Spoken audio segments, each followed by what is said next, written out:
بسم اللہ الرحمن الرحیم۔ السلام علیکم۔ جب کوئی انسان استغفر اللہ کہتا ہے تو اس کے جواب میں اللہ کیا فرماتے ہیں؟ استغفر اللہ پڑھتے وقت بندے کے ساتھ کیا ہوتا ہے؟ کہیں آپ یہ غلطی تو نہیں کرتے؟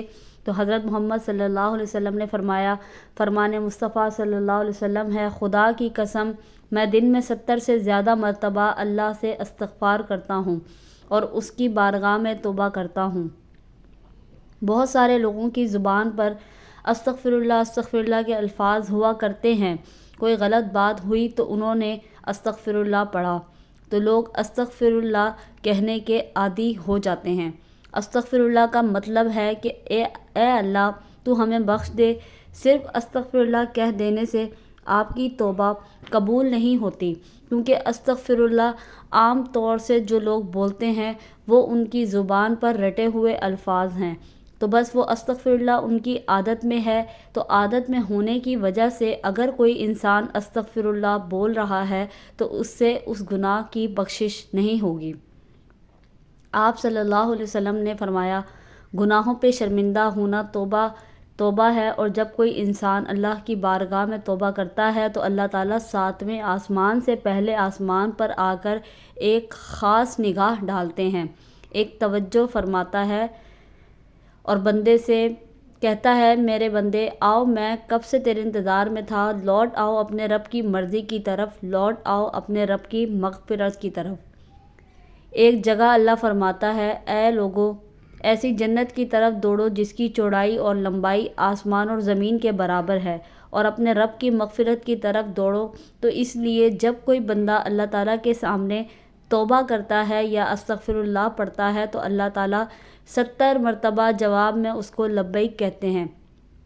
ایک شخص تھا، 70 سال تک وہ یا صنم یا صنم یا صنم کہتا رہا، اپنے معبودوں کو پکارتا رہا، تو ایک مرتبہ اس کی زبان پھسلی اور اس کی زبان سے یا صنم کی جگہ یا صمد نکل گیا۔ یا صمد اللہ کا نام ہے جس کا معنی ہے بے نیاز۔ تو اللہ تعالیٰ نے 70 مرتبہ اس کے جواب میں لبیک کہا۔ ایک روایت میں آتا ہے کہ 70,000 دفعہ اللہ تعالیٰ نے لبیک کہا، یعنی اے میرے بندے، تیرا رب حاضر ہے، کیا چاہتا ہے تو؟ فرشتوں نے کہا کہ مولا، یہ بندہ تجھے نہیں پکار رہا، یہ تو یا صنم کر رہا تھا، دھوکے سے اس کی زبان سے تیرا نام نکلا، بلکہ یہ تو تجھے جانتا ہی نہیں ہے، یہ تو ساری زندگی یا صنم کرتا رہا۔ تو اللہ تعالیٰ نے فرمایا کہ اے فرشتوں، خاموش ہو جاؤ، اور فرمایا کہ مجھے معلوم ہے کہ یہ مجھے نہیں پکار رہا، لیکن دھوکے سے ہی صحیح، لیکن اس نے اپنے معبود حقیقی کو پکارا تو ہے۔ اگر میں نے بھی اس کے سوال پر اس کو جواب نہ دیا تو پھر مجھ میں اور ان میں کیا فرق رہے گا؟ جس کو یہ 70 سال سے پکار رہا ہے، کوئی بندہ دھوکے سے بھی رب کو پکارتا ہے تو اللہ تعالیٰ اس کے لیے ثواب بھی لکھتا ہے اور اس کی طرف متوجہ بھی ہو جاتا ہے۔ تو اگر ایسے ہی کسی انسان کی زبان پر استغفر اللہ جیسے الفاظ رہتے ہیں تو یہ بے فائدہ نہیں بلکہ بہت اچھی چیز ہے، اور اگر انسان نے اس نیت سے استغفر اللہ پڑھا کہ اس نے جو گناہ کیے ہیں ان کی معافی مل جائے تو اس کے تمام گناہوں کو اللہ تعالیٰ معاف فرما دیں گے۔ جو استغفار کو لازم کر لے، اللہ پاک اس کی تمام مشکلوں میں آسانی اور ہر غم سے آزادی، اور اسے وہاں سے روزی دی جائے گی جہاں سے اس کا گمان بھی نہ ہو۔ استغفار سے دلوں کا زنگ دور ہوتا ہے۔ جب بندہ اپنے گناہوں سے توبہ کرتا ہے تو اللہ کریم لکھنے والے فرشتوں کو اس کے گناہ بھلا دیتے ہیں، اسی طرح اس کے اعضاء یعنی ہاتھ پاؤں کو بھی بھلا دیتا ہے، اور زمین سے اس کے نشانات بھی مٹا ڈالتے ہیں، یہاں تک کہ قیامت کے دن جب وہ اللہ پاک سے ملے گا تو اللہ پاک کی طرف سے اس کے گناہ پر کوئی گواہ نہ ہوگا۔ حضرت سیدنا حسن بصری رحمۃ اللہ علیہ کے پاس ایک شخص آیا اور اس نے خشک سالی کی شکایت کی۔ آپ رحمۃ اللہ علیہ نے اسے استغفار کرنے کا حکم دیا۔ دوسرا شخص آیا، اس نے تنگ دستی کی شکایت کی تو اسے بھی یہی حکم فرمایا۔ پھر تیسرا شخص آیا، اس نے اولاد نہ ہونے کی شکایت کی تو اس سے بھی یہی فرمایا۔ پھر چوتھا شخص آیا، اس نے اپنی زمین کی پیداوار کم ہونے کی شکایت کی تو اسے بھی یہی فرمایا۔ حضرت ربیع بن سبی رحمۃ اللہ علیہ وہاں حاضر تھے۔ انہوں نے عرض کی، آپ کے پاس چند لوگ آئے اور انہوں نے مختلف حاجتیں پیش کیں۔ آپ نے سب کو ایک ہی جواب دیا کہ استغفار کرو۔ تو آپ رحمۃ اللہ علیہ نے ان کے سامنے یہ آیات پڑھی جن میں استغفار کو بارش اور مال اولاد اور بغات کے عطا ہونے کا سبب فرمایا گیا ہے۔ تو میں نے کہا، اپنے رب سے معافی مانگو، بے شک وہ بڑا معاف فرمانے والا ہے۔ تم پر موسلا دھار بارش بھیجے گا اور مال بیٹوں سے تمہاری مدد کرے گا اور تمہارے لیے باغ بنا دے گا اور تمہارے لیے نہریں بنائے گا۔ بندہ کسی گناہ کو اللہ تعالیٰ کی نافرمانی جان کر اس کے کرنے پر شرمندہ ہوتے ہوئے رب سے معافی مانگے اور آئندہ کے لیے اس گناہ سے بچنے کا پکا ارادہ کرے اور اس گناہ کی تلافی کے لیے کوشش کرے، مثلا نماز قضا کی تھی تو اب ادا بھی کرے، چوری کی تھی یا رشوت لی تھی تو بعد توبہ وہ مال اصل مالک یا اس کے ورثاء کو واپس کرے یا معاف کروا لے، اور اگر اصل مالک یا ورثاء نہ ملیں تو ان کی طرف سے رائے خدا میں اس نیت سے صدقہ کر دے کہ وہ لوگ جب ملے اور صدقہ کرنے پر راضی نہ ہوئے تو اپنے پاس سے انہیں واپس دوں گا۔